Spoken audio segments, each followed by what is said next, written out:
was so excited when we asked Mark Rampolla to speak at the Foard lecture.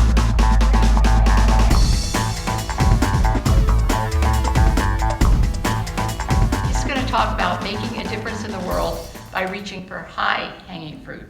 Mark, thank you so much.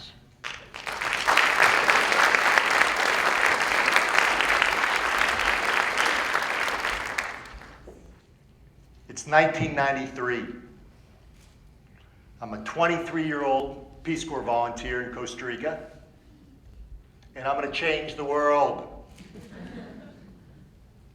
It's then that I decided that I want to figure out how to leverage that infrastructure, that profit motive, and that scale. And I want to call that and talk about it as disruption. By disruption, what I mean is breaking, remaking, interrupting systems.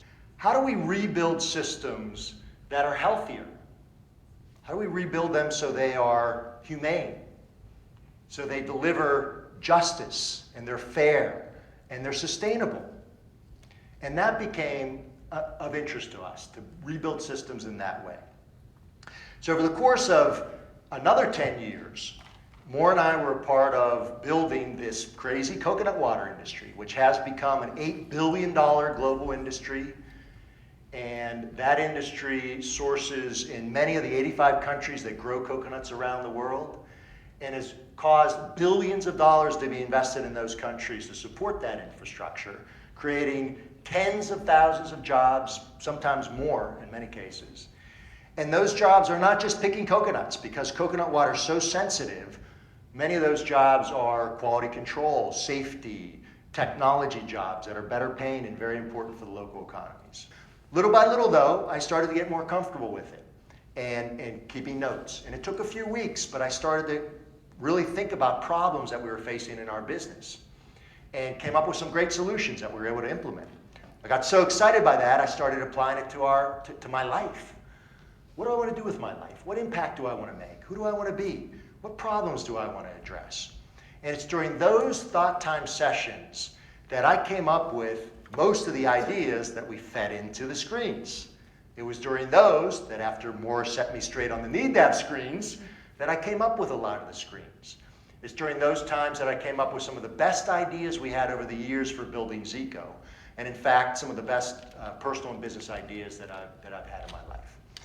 Now, some of you may say, well, hey, that's great if I'm the boss and run a big organization, or if I have the time or money of Bill Gates, maybe I could do that, but I'm so busy, I can't take the time.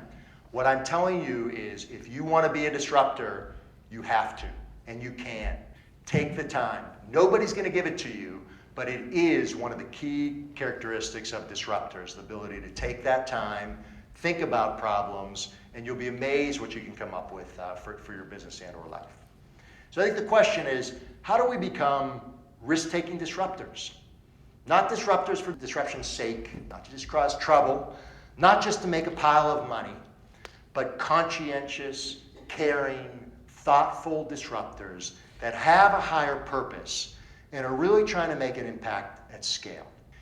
The second is to put those fears aside. They're there, they never go away, but it is possible to put them aside and recognize that all of us in this room, really, we already won, right? We live in a free country, we're alive, we're healthy, we have so many gifts, so many things to be appreciative of. My hope would be that we all think about that. We think about the fact that we've already won. We know what a good position we're going to be in. We put our fears aside, and we can start to think about others. We can start to think about the tens or hundreds or thousands or maybe even millions of people that we can affect by becoming disruptors. It's limitless what can happen with disruption, and that can be a benefit to us and future generations for years to come. So I'd ask you to not settle for the low-hanging fruit. Reach higher. Thank you.